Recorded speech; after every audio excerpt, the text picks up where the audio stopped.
Welcome. आज के इस एक्सप्लेनर में हम इतिहास के एक बहुत ही दिलचस्प पैटर्न को डिकोड करने वाले हैं।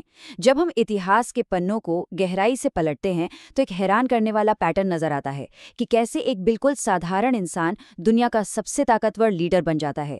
आज हम सत्ता के उसी यूनिवर्सल ब्लूप्रिंट का निष्पक्ष रूप से अध्ययन करेंगे जो सदियों से बार बार दोहराया जा रहा है।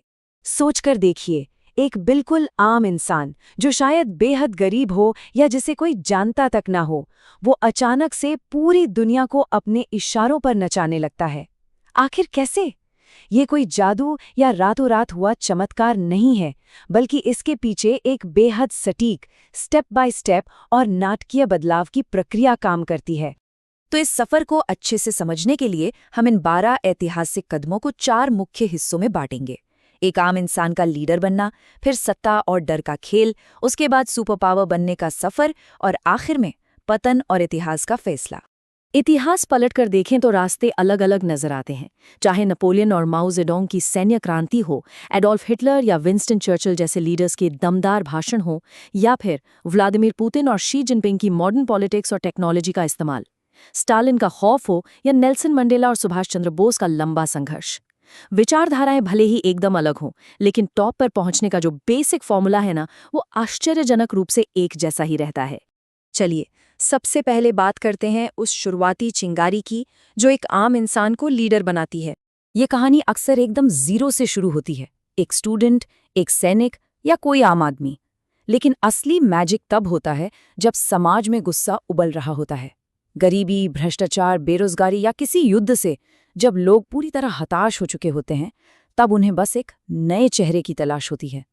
जब पूरा सिस्टम फेल हो रहा होता है, तब जनता को बस एक नई उम्मीद चाहिए होती है। और फिर एक आवाज, एक ऐसा भाषण सामने आता है जो वो चिंगारी लगा देता है। और यही आता है वो टर्निंग पॉइंट। एक बेहद चालाकी और समझदारी से तैयार किया गया संदेश लाखों लोगों की नब्ज पकड़ लेता है। समस्याओं से तंग आ चुकी भीड़ उस नए उभरते चेहरे के पीछे बिना सोचे समझे आंख बंद करके चलने को तैयार हो जाती है। उस एक पल में वो इंसान सिर्फ एक इंसान नहीं रहता, बल्कि लाखों लोगों की दबी हुई आवाज बन जाता है। एक बार भीड़ ने साथ दे दिया तो फिर कुर्सी तक का सीधा सफर शुरू हो जाता है। चाहे चुनाव जीतना हो या सीधे युद्ध लड़ना, ये एक बहुत ही जटिल बिसात है। एक लीडर को बहुत तेजी से पहचानना होता है कि कौन उसका साथ देगा और जो शुरुआती विरोधी हैं, उन्हें बिना किसी रहम के कैसे रास्ते से हटाना है। सत्ता की ओर बढ़ते इस सफर में किसी भी तरह की रुकावट के लिए कोई जगह नहीं होती। अब आते हैं दूसरे फेज पर, यानी कुर्सी मिलने के बाद सत्ता, डर और कंट्रोल का असली मैकेनिज्म। सत्ता पर पूरा कंट्रोल हमेशा 2 मजबूत खंभों पर टिका होता है। एक तरफ है हार्ड पावर, यानी सेना को अपने हाथ में लेना और विरोधियों का नामो निशान मिटाकर एक खौफ पैदा करना। और दूसरी तरफ है सॉफ्ट पावर, मीडिया को पूरी तरह कंट्रोल करना, पोस्टर और नारों के जरिए अपनी एक मसीहा वाली इमेज बनाना। मतलब ये डर और सम्मान का एक बहुत ही नपातुला खेल है, जहां लोग आपसे डरें भी और आपकी पूजा भी करें। जैसे ही कुर्सी पक्की होती है, पूरे देश का सिस्टम लीडर के इशारों पर मोड़ा जाने लगता है। एकदम कड़े और नए कानून थोप दिए जाते हैं। इंडस्ट्री, सेना, अर्थव्यवस्था और यहाँ तक कि बच्चों के एजुकेशन सिस्टम को भी पूरी तरह से बदल दिया जाता है। मकसद सिर्फ एक होता है, ये सुनिश्चित करना कि पूरा का पूरा देश बस एक ही इंसान के विजन और सोच के इर्द गिर्द घूमे। अब बारी आती है तीसरे अहम पड़ाव की, जो है सुपर पावर बनना और जनता का अंधा भरोसा हासिल करना।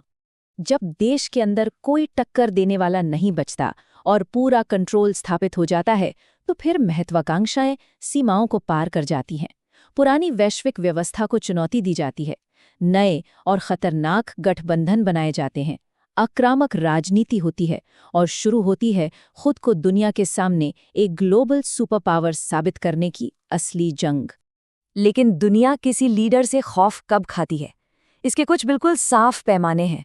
परमाणु हथियारों की ताकत, एक ऐसी सेना जिसे हराना नामुमकिन लगे, और एक बेहद मजबूत अर्थव्यवस्था। ये सब मिलकर चरम शक्ति का निर्माण करते हैं। और हाँ, ये अक्सर एक बहुत बड़ी ऐतिहासिक विजय के रूप में सामने आता है, जिसे देखकर पूरी दुनिया को मानना पड़ता है कि इस ताकत को नज़रअंदाज करना अब मुमकिन नहीं है। हालांकि असली ताकत सिर्फ सेना या पैसों में नहीं होती, वो होती है जनता के दिमाग में, यानी अंधा भरोसा। लगातार जो प्रोपेगेंडा चलता है और जो डर का माहौल होता है, वो एक ऐसी मनोवैज्ञानिक स्थिति पैदा कर देता है जहां जनता अपने लीडर को कोई आम इंसान मानती ही नहीं, बल्कि भगवान के बराबर अचूक समझने लगती है। सत्ता का ये सबसे मजबूत, लेकिन सच कहूं तो सबसे नाजुक भ्रम होता है।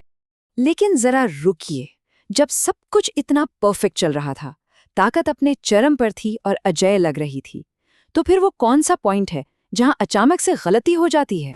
यहीं से शुरू होता है हमारा आखिरी हिस्सा, पतन और इतिहास का अंतिम फैसला।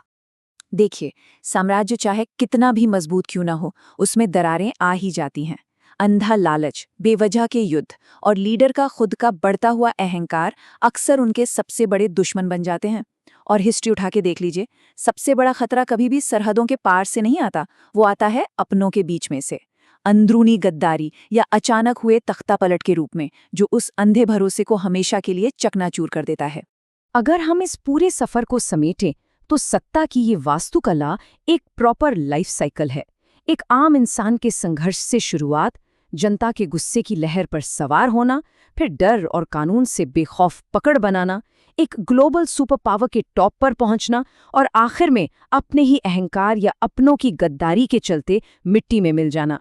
ये वही 12 कदमों का चक्र है जिसे इतिहास कभी नहीं भूलता।